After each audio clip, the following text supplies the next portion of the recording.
The second book of Samuel, otherwise called, the second book of the Kings. Chapter 1.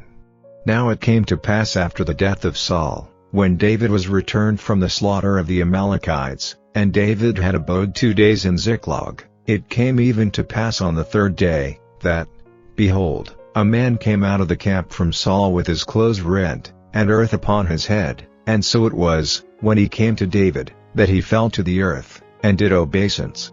And David said unto him, From whence camest thou? And he said unto him, Out of the camp of Israel am I escaped. And David said unto him, How went the matter? I pray thee, tell me. And he answered, That the people are fled from the battle, and many of the people also are fallen and dead, and Saul and Jonathan his son are dead also. And David said unto the young man that told him, How knowest thou that Saul and Jonathan his son be dead? And the young man that told him said, As I happened by chance upon Mount Gilboa, behold, Saul leaned upon his spear, and, lo, the chariots and horsemen followed hard after him. And when he looked behind him, he saw me, and called unto me. And I answered, Here am I. And he said unto me, Who art thou? And I answered him, I am an Amalekite. He said unto me again, Stand, I pray thee, upon me, and slay me, for anguish is come upon me, because my life is yet whole in me. So I stood upon him, and slew him, because I was sure that he could not live after that he was fallen. And I took the crown that was upon his head, and the bracelet that was on his arm, and have brought them hither unto my lord.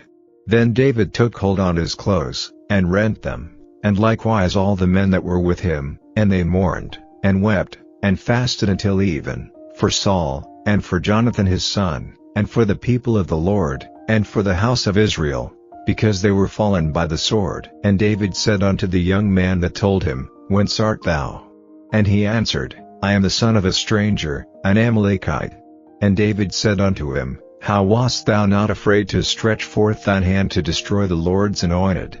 And David called one of the young men, and said, Go near, and fall upon him. And he smote him that he died. And David said unto him, Thy blood be upon thy head, for thy mouth hath testified against thee, saying, I have slain the Lord's anointed. And David lamented with this lamentation over Saul and over Jonathan his son. Also he bade them teach the children of Judah the use of the bow.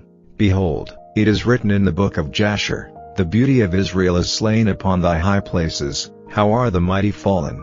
Tell it not in Gath, publish it not in the streets of Ascalon, lest the daughters of the Philistines rejoice, lest the daughters of the uncircumcised triumph. Ye mountains of Gilboa, let there be no dew, neither let there be rain, upon you, nor fields of offerings, for there the shield of the mighty is vilely cast away, the shield of Saul, as though he had not been anointed with oil.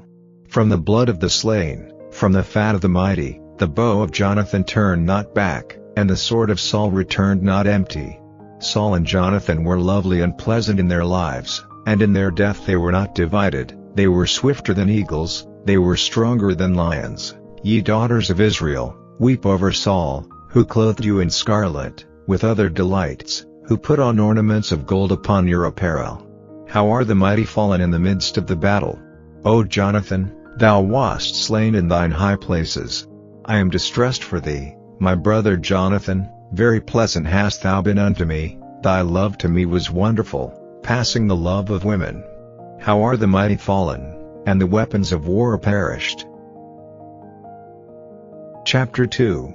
And it came to pass after this, that David inquired of the Lord, saying, Shall I go up into any of the cities of Judah? And the Lord said unto him, Go up. And David said, Whither shall I go up? And he said, Unto Hebron. So David went up thither, and his 2 wives also, Ahinoam the Jezreelitess, and Abigail Nabal's wife the Carmelite. And his men that were with him did David bring up, every man with his household, and they dwelt in the cities of Hebron. And the men of Judah came, and there they anointed David king over the house of Judah. And they told David, saying, that the men of Jabesh Gilead were they that buried Saul. And David sent messengers unto the men of Jabesh Gilead, and said unto them, Blessed be ye of the Lord, that ye have showed this kindness unto your Lord, even unto Saul, and have buried him. And now the Lord show kindness and truth unto you, and I also will requite you this kindness, because ye have done this thing. Therefore now let your hands be strengthened, and be ye valiant, for your master Saul is dead, and also the house of Judah have anointed me king over them.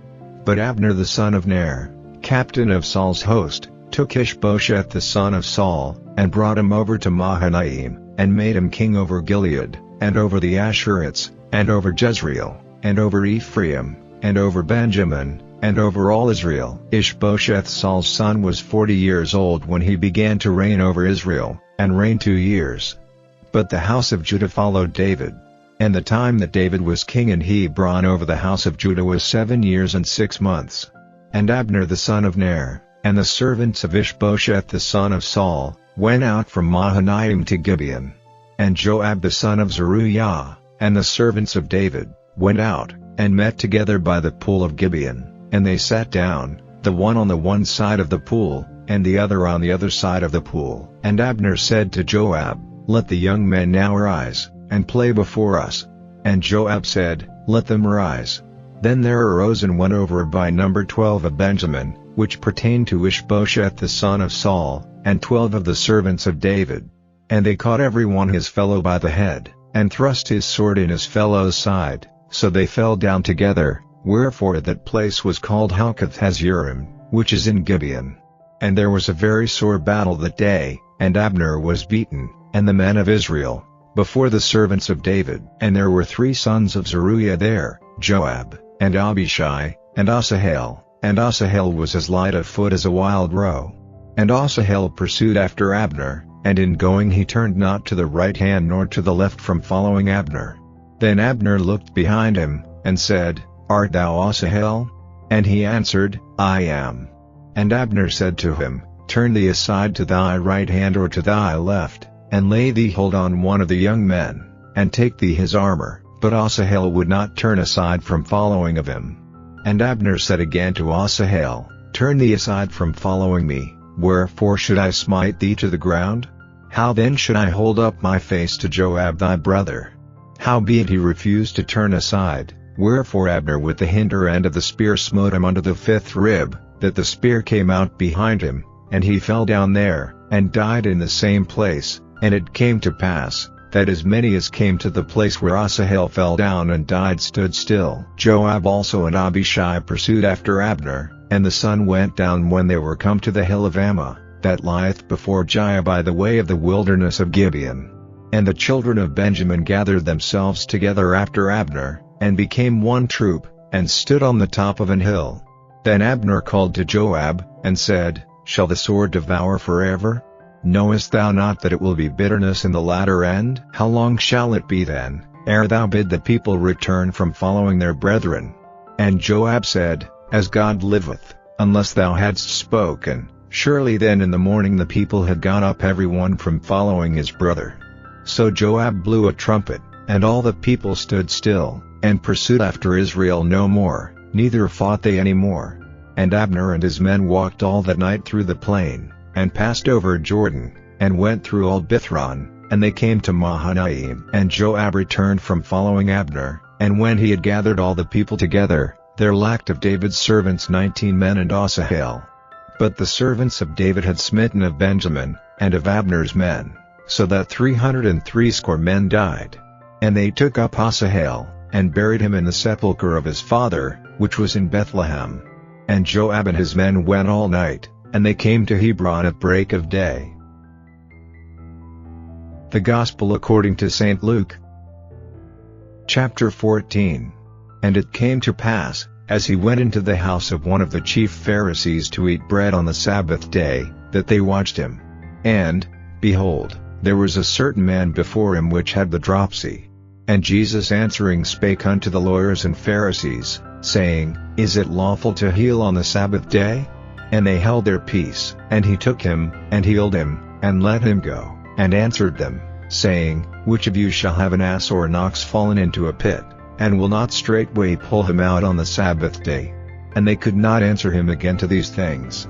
And he put forth a parable to those which were bidden, when he marked how they chose out the chief rooms, saying unto them, When thou art bidden of any man to a wedding, sit not down in the highest room, lest a more honorable man than thou be bidden of him, and he that bade thee and him come and say to thee, Give this man place, and thou begin with shame to take the lowest room. But when thou art bidden, go and sit down in the lowest room, that when he that bade thee cometh, he may say unto thee, Friend, go up higher, then shalt thou have worship in the presence of them that sit at meat with thee.